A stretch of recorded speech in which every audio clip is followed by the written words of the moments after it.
Hi, everybody. I'm Brittany Lewis, a breaking news reporter here at Forbes. Joining me now is former Nebraska Senator Bob Kerrey. Senator, thank you so much for joining me once again.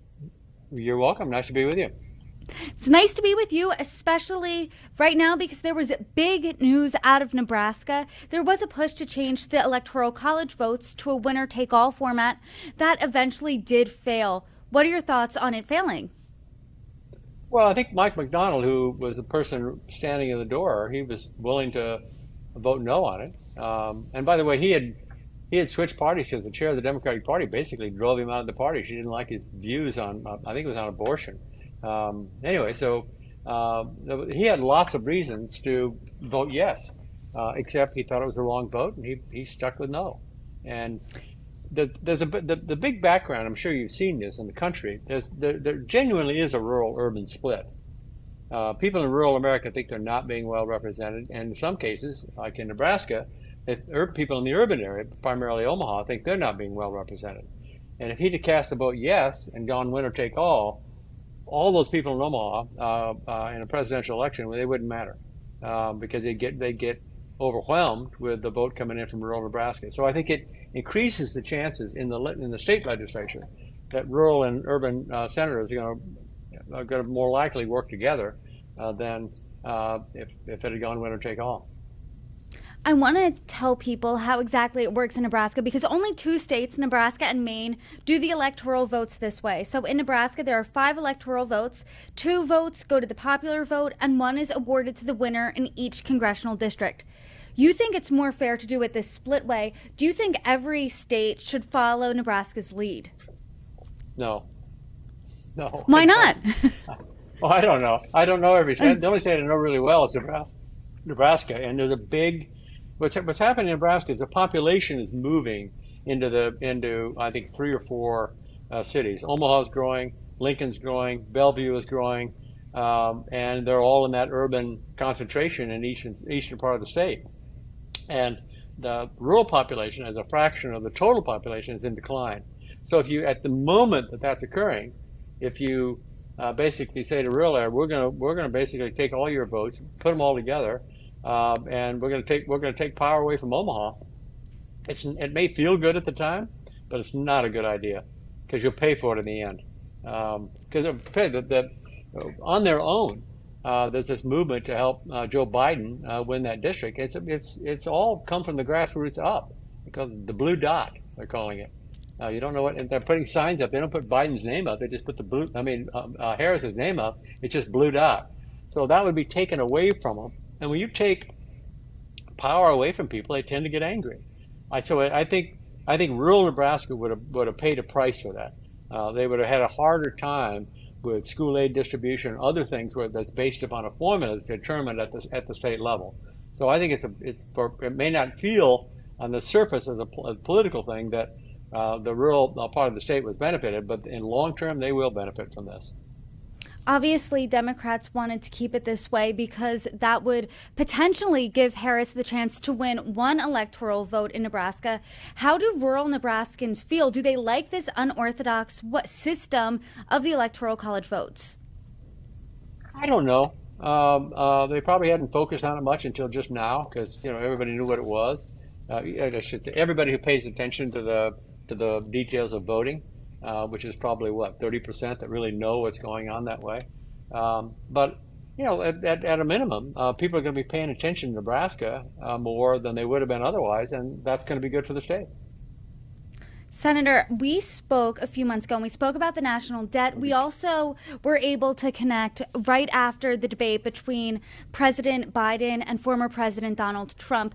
And at the time, you did say that his performance did make you sad, Biden's that is, but you think he should have stayed in the race. Now it's almost 3 months to the day since that debate. He has, as we know, dropped out. Harris is now at the top of the ticket. What do you think of how it all went down? Do you think Biden made the right decision to step out? And are you happy with Harris at the top? Yes to both questions. She's overperformed she's run for president before, but to go from 0 to a full-blown campaign in a short period of time like this is not easy because it's not just about going out and giving speeches. But so she's generated far more excitement. As much as I like Joe, she came to Omaha Waltz came to Omaha, actually, because he's from Nebraska. Came to Omaha. It was like 10,000 people showed up.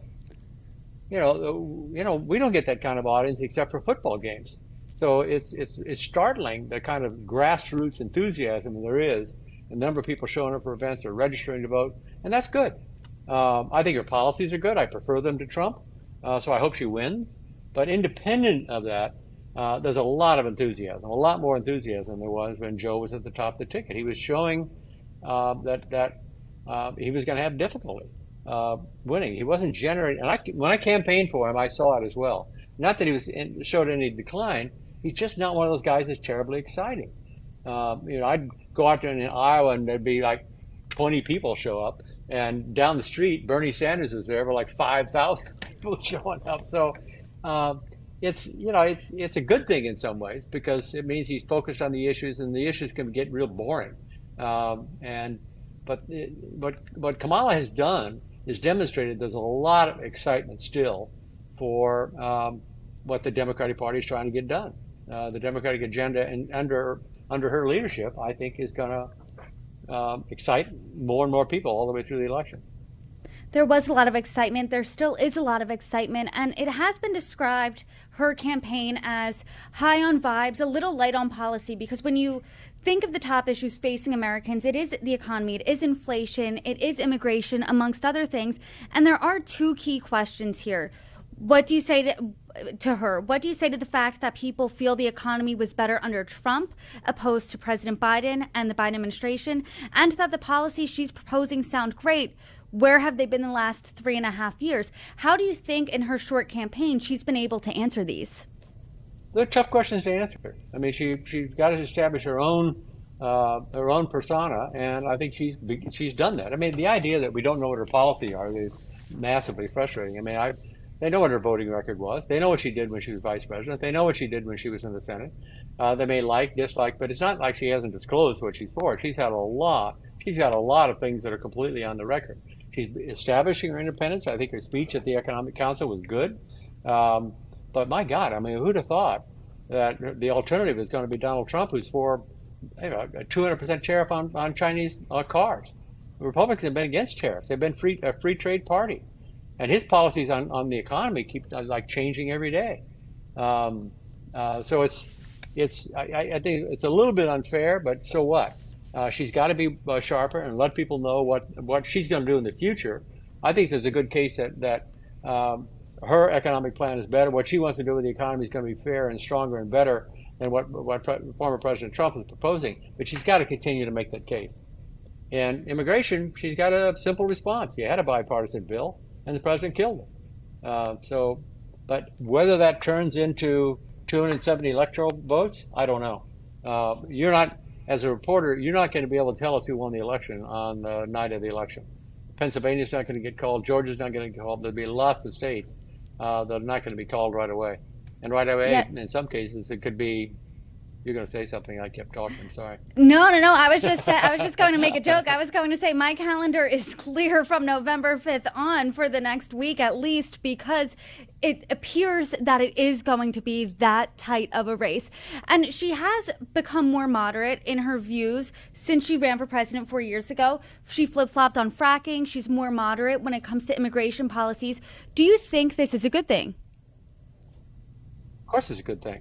You show me that never changes their mind, and I'll show you somebody that I don't trust, especially when you're dealing with national issues. And by the way, fracking, and I hear the president and Secretary and Senator Vance say we're going to double fracking, and that's going to be better for us. Natural gas prices are almost zero. The problem is you do have in the end supply and demand at stake, and we produce a lot of natural gas, and that's good. It's given us energy independence, but it lowers the price. You're not going to create higher prices for natural gas by producing more of it. Not now. So it may be a winning political issue, but if you're just looking at the economics, you could be opposed to fracking and not for fracking, and you have to make a case. You should have been the other way around.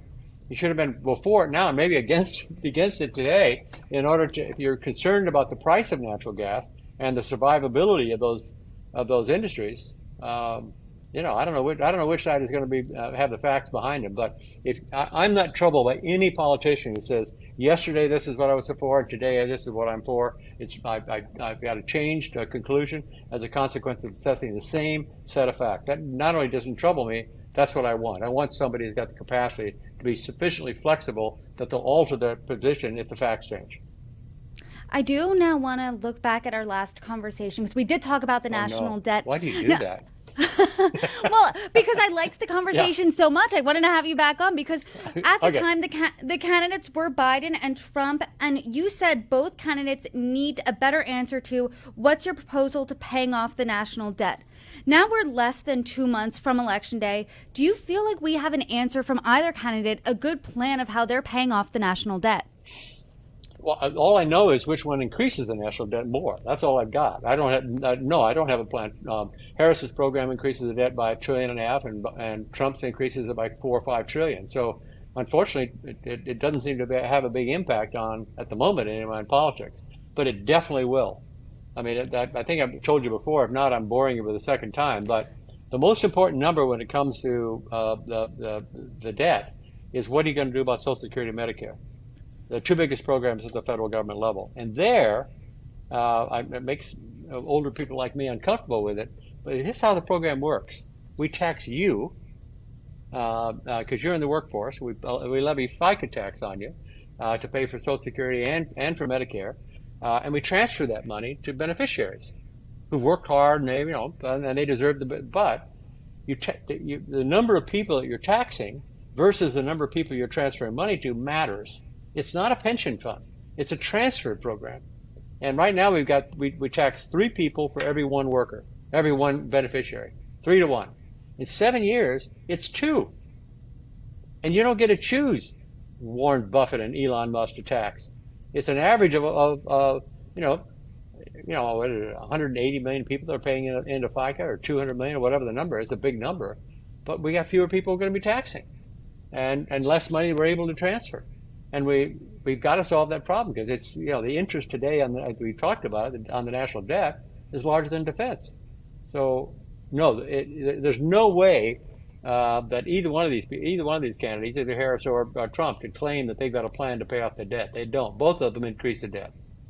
And you said increase by trillion, 1 trillion, a couple trillion. I mean, regardless, that's not zero. That's a lot of money, and that's nowhere near zero, which would be the ideal national debt. So what do you think's missing from the national conversation when it comes to the national debt? I think we're in la-la land, unfortunately, most of the time. I think the only 2 things that you need growth in the economy. The economy has to grow. If you got a plan that the economy isn't growing, I don't care what you do. The problem's going to get worse. It's not going to get better. In the 90s, when we went from 3% of our income that was being borrowed to pay for our expenses to 0. In 12 years, we were paying off debt. Both Republicans, beginning with George Herbert Walker Bush and ending with Bill Clinton, were supportive of getting to a point where we're paying off debt. We did it, but the proposals were difficult.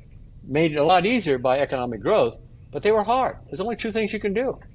You got to reduce the amount of money you're spending, or you've got to increase the amount of revenue you've got coming in.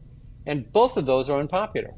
The 94 election for Democrats who voted in 93 for that Deficit Reduction Act, nobody said to us, oh, that was great. It started with George Herbert Walker Bush and you're just continuing. No, it was, you got to stand up and defend the taxes that were in that proposal and the spending reductions that were in that proposal. And none of those are popular, except with, think tanks and old retired guys like me that look at the numbers. So it's a big problem, and it's a solvable problem, but it cannot be solved without supporting things that are going to be unpopular. It just isn't possible. And even maintaining economic growth can be unpopular because it's a lot easier to cut somebody's taxes or spend money on. You're more likely to get votes by cutting somebody's taxes or spending money on them than you are doing the opposite.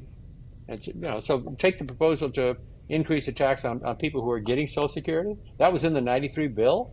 It was unpopular. And a lot of Democrats lost their seat because of that. But it was the right vote. It was the right thing to do. Seniors are not foraging in the alley for food. If you talk to them and say, you care about your children, your grandchildren, look what their future looks like. Just run the numbers out, just 10 years. You don't have to run it out very far. Look what they're going to be having to do. Look what the cost of interest is today versus what it's going to be in 10 years. It's not a good birthday present. It's a terrible thing. Either stop saying you care about your kids and your grandkids or start doing something that benefits them.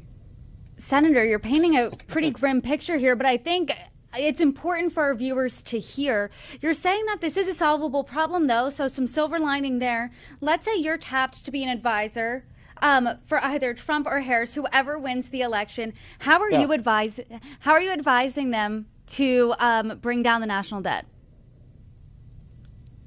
Well, first of all, the likelihood that I'm going to get called in by either one of them to give advice is pretty slim. The only way to get it down is, and Bush 1 did this.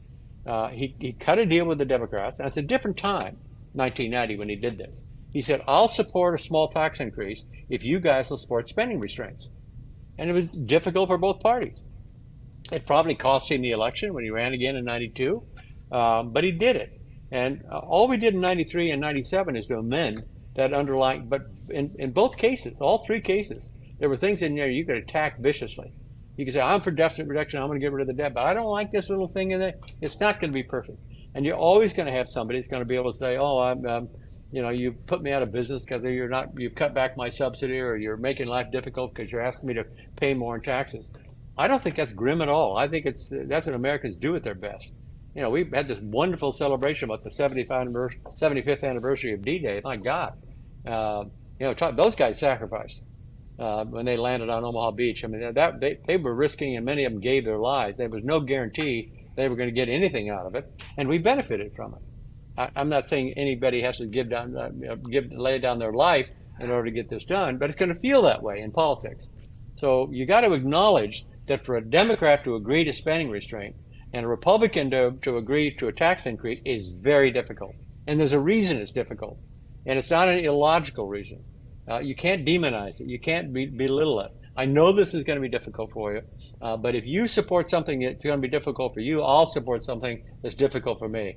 And if you got two people of opposite parties, that's the only way it can get done. There's no Democratic roadmap to balancing the budget. There's no Republican roadmap to balancing the budget. There's an American roadmap that includes both parties, but not one that is exclusively one party or the other. It's almost like you're saying there needs to be a compromise to get something done in government. But before I let you go, I do want to get your comment on a Senate poll. I am saying that. You are, which is great. I mean, it's refreshing to hear. Maybe one day we will see that a little bit more. But we are seeing an interesting Senate race in Nebraska. I would love to get your take on it before I let you go. Independent Dan Osborn is ahead of Republican incumbent Deb Fischer by 1 point, according to a recent poll. What's your reaction? Well, he's an unusually good candidate. He's the all-American candidate.